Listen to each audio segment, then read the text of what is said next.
அனைவருக்கும் வணக்கம். இன்னைக்கு தேதி பார்த்தீங்கன்னா 1/4/2025. இப்போ டைம் பார்த்தீங்கன்னா 5:47ங்க, ஈவினிங் 5:47. இப்போ நான் பார்த்துட்டு இருக்க சார்ட் வந்து பார்த்தீங்கன்னா க்ரூட் ஆயில் சார்ட்டுங்க. இன்னைக்கு க்ரூட் ஆயில் நம்ம என்ன பண்றோம்னு கேட்டீங்கன்னா, க்ரூட் ஆயில் வந்து நமக்கு இன்னைக்கு வந்து செல் காலுங்க. நேற்று கொடுத்துருந்தோம், ஸ்டாப் லாஸ் ஹிட் ஆயிருச்சு. ஸோ டுடே அகைன் வந்து இன்னைக்கு க்ரூட் ஆயில் வந்து செல் கால் தானுங்க. க்ரூட் செல் வந்து 6150 செல்லுங்க.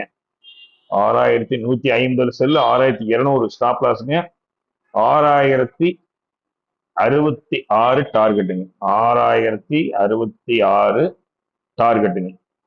ஒன் செகண்ட் ரிப்பீட் பண்றேன். Crude oil sell call 6150, stop loss 6200, target 6066. ஓகேங்களா? ஓகே. நாங்க வந்து செபி ரெஜிஸ்டர் மெம்பர் கிடையாதுங்க. இது only for the educational purpose. ஓகேங்களா? நான் செபி ரெஜிஸ்டர் மெம்பர் கிடையாது. இது only for the educational purpose. ஓகேங்களா? வாட்ச் பண்ணுங்க. ஸ்டாப் லாஸ் இல்லாம ட்ரேட் பண்ணாதீங்க. சப்ஸ்கிரைப் பண்ணாம சப்ஸ்கிரைப் பண்ணி பாருங்க. Okay, thank you. தேங்க்ஸ்.